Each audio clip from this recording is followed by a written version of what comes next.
We are back with another one. Hi, everybody. It's Edward Builder here. Thank you guys so much for joining me for your stimulus check. Today is Tuesday afternoon, October the 20th. Today, we will hear from Nancy Pelosi, Donald Trump, and Mark Meadows. We will look in detail inside the skinny bill being proposed today in the Senate for PPP. And we will check out where we stand on the 48-hour deadline that Nancy Pelosi imposed on the administration to get a deal done prior to the election. Also, stay tuned to the end of the video if you'd like to hear about my giveaway that I'm giving to one lucky subscriber who posts comments down below. So stick around if you want to hear all the details on how you could get some much needed cash today. And remember, as always, to like and subscribe and join the channel. All right, guys, let's get into the details.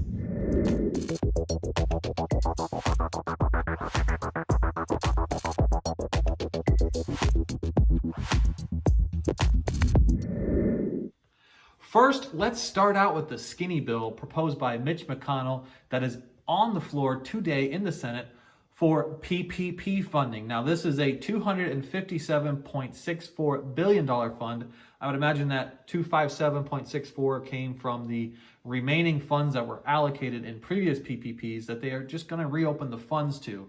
Now, this does offer the opportunity to new applicants that have been placed on hold with their lenders, and this is great news, guys, a second draw of PPP funding.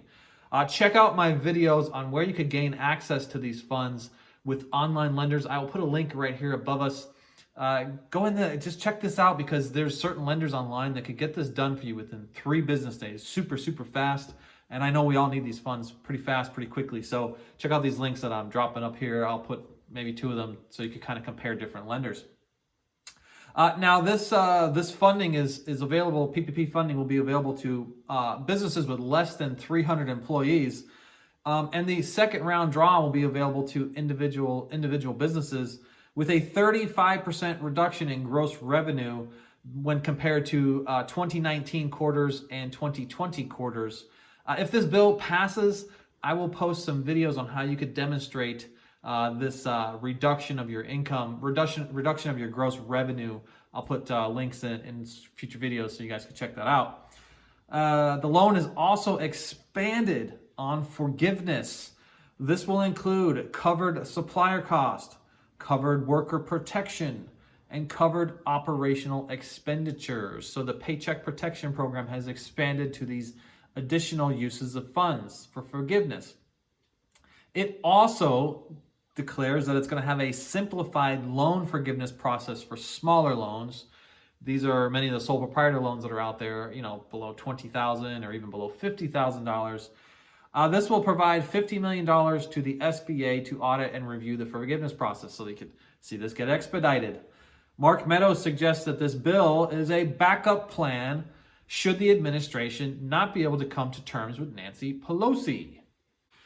Let's switch over to Nancy Pelosi, who in a press conference today suggested she wants to get the deal done prior to the election. And I quote, "Before the election to avoid the carryover of the dropping from this grotesque elephant into the presidency," otherwise known as the lame duck scenario that I described, where she could lose all of her leverage.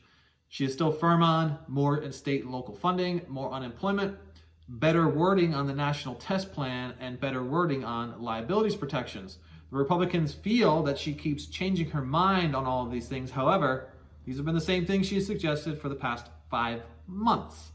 One thing that everybody is saying now is this could lead to a potentially larger stimulus deal that could even exceed the $2.2 trillion. And Trump today explained that he is in favor of a bill that even exceeds the $2.2 trillion. Let me explain, he says. I want to do a bigger bill than the Democrats. Not even the Republicans agree, but they will. I want to go even bigger because this happened to people who did not deserve this to happen to them. And he suggests that the money will come back to us, referencing that the money is going to come back to us from China. Mark Meadows also went on record to say that he increased the offer suggested by Donald Trump to closer to $2.0 trillion. Some are suggesting it's 1.9, some are suggesting it's 2.0 trillion. He agreed that the top line number does not matter anymore and that the language is what they are all focusing on. The reason they're focusing on it is because they want this to appeal to the Republican Party. If they could get this to demonstrate that manufacturing jobs will come back to America, this will naturally appeal to the Republican Party. Today is the deadline from Nancy Pelosi, and some say that this deadline is a fake deadline because, of course, it was only one-sided. It wasn't necessarily agreed upon by both parties. Today, Nancy Pelosi even backpedaled a little bit on her deadline, quoting, "The deadline is for the terms," meaning that even if they don't get this completely done by today, they still have a chance to get it done prior to the election. More on Nancy Pelosi and Steve Mnuchin, who met yesterday over the phone. They agreed to allow their committee members to carry the negotiations through as we near closer to the end of this 48-hour deadline. Now, this suggests that they will take their committee members and have them do all the meetings to clean up the language. This is also as Steve Mnuchin went and extended his trip in the Middle East to potentially Wednesday or Thursday. Nancy goes on to cite the major differences between values of the national test plan, where the administration does not want a national test plan, and they want to have the states rely on forming that test plan. This is where the mays versus shalls that she would like to see.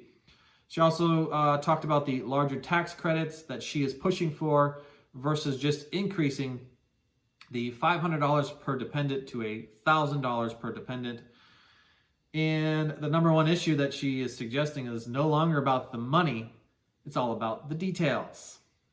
With 14 days to the election, the virus has been reported back up again today at 64,000 new cases with 518 new deaths. That has been your stimulus update for Tuesday, October the 20th. If you like the way I presented this content to you guys, consider becoming a subscriber, where it pays for you to become a subscriber. For every time I strike a new 1,000 subscribers, I'm giving one lucky subscriber who drops comments down below and gives us a thumbs up, $100. So every time I turn a new 1,000, I'm giving somebody $100 to a subscriber. If you want to increase your chances of winning, go out to some of my other videos and drop some comments on there, and it'll naturally increase your chances, because the more comments you have out there, the more chances you have to randomly be selected from the comments. So I thank you guys so much. I love you all. You are a great community, great audience, and I will catch you guys all on the next one. Thank you, and bye for now.